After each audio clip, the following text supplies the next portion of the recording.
Speaker, they're making a lot of noise now, but I've got a long list here of what his MPs really think of him. Yeah. Dragging everyone down.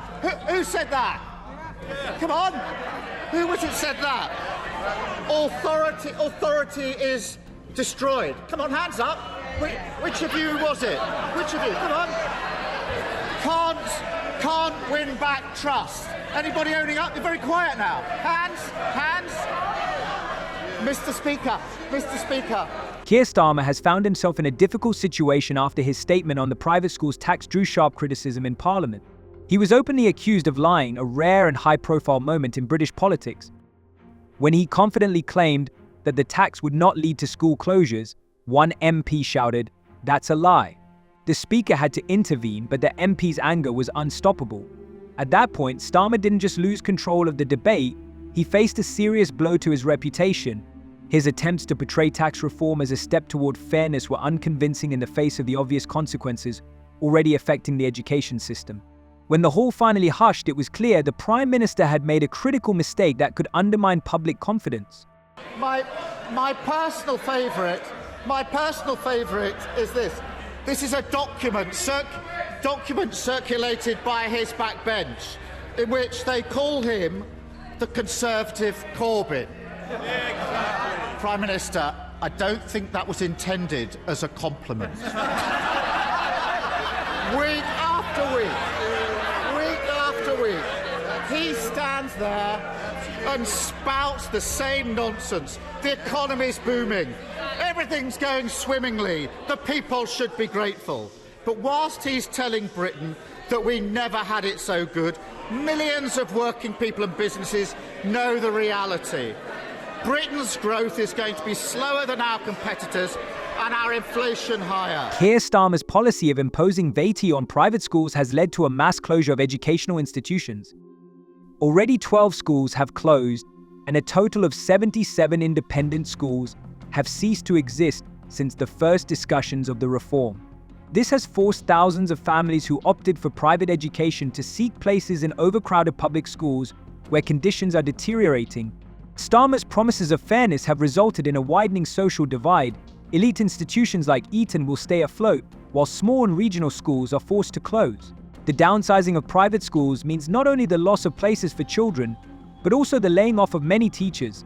However, despite the obvious problems, Starmer continues to defend his reform, ignoring its devastating effects, which the UK will feel for years to come.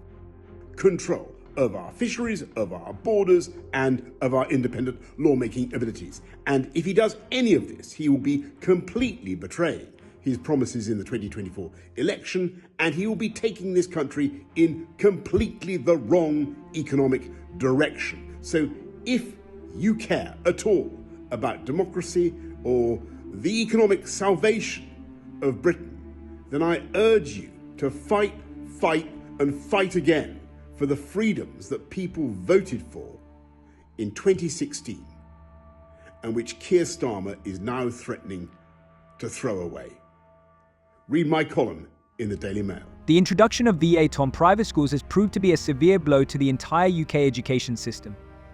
Starmer assured that the tax would bring £1.8 billion for state schools. But the reality was different. The reform only exacerbated the crisis. The closure of private schools has forced thousands of children to transfer to already overloaded state institutions, where there are not enough places, teachers, and resources. Classrooms have become overcrowded, teachers' workloads have increased, and the quality of education has declined. Parents who had saved for years for private education now had to compete for places in the best public schools, which only increased inequality. A reform meant to help the working class has actually hit the working class, wreaking havoc on the education system. Starmer promised improvements, but instead plunged British education into a deep crisis, the effects of which will reverberate for a long time to come.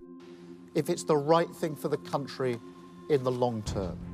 No crisis going to waste, as Keir Starmer pinned blame for the summer riots on the Tories too. They exposed the state of our country, revealed a deeply unhealthy society, infected by a spiral of populism which fed off cycles of failure of the last government.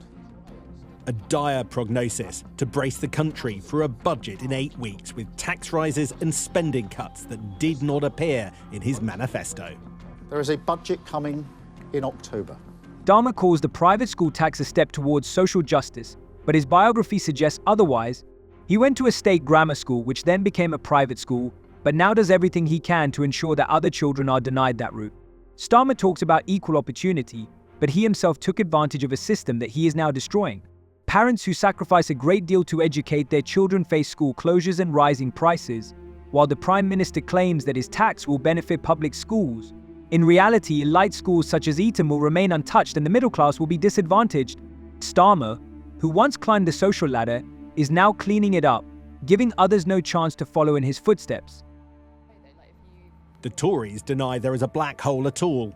Obviously, halfway through any financial year, there'll be overspends in some areas, underspends in others. There'll be tax receipts that might be above expectations or not. That's not quite the same as going around desperately trying to find an excuse to have to tax working people in the October budget.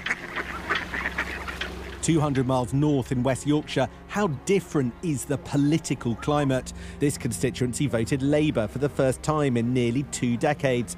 But are they understanding of the need for difficult choices?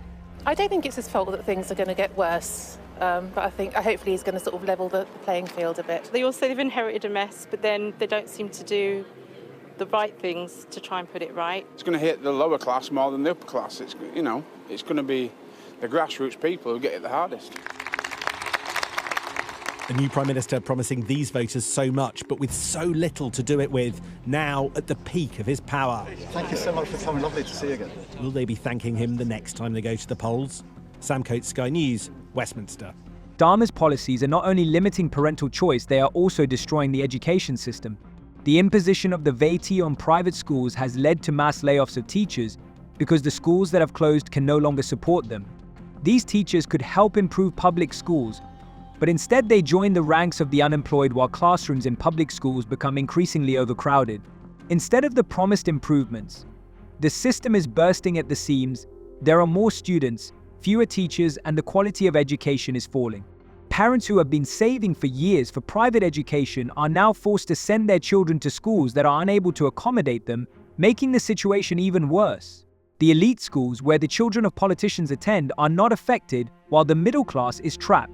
The UK will have a long time to deal with the consequences of this failed reform. Keir Starmer faces a political crisis that could cost him his career.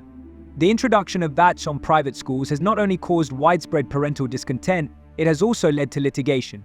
The Independent Council for Private Schools has filed a lawsuit claiming that the tax violates the rights of children and their families, and even within the Labour Party, tensions are rising. Some fellow party members recognise that the reform is too harsh and needs to be reconsidered. If the court finds the tax unlawful, Starmer will have to make an embarrassing U-turn by publicly acknowledging the failure of his policy. But if he continues to stand his ground, he risks triggering the biggest education crisis in modern Britain. His assurances that the situation is under control are looking less and less convincing. It is becoming clearer by the day, this tax could be his most serious political mistake.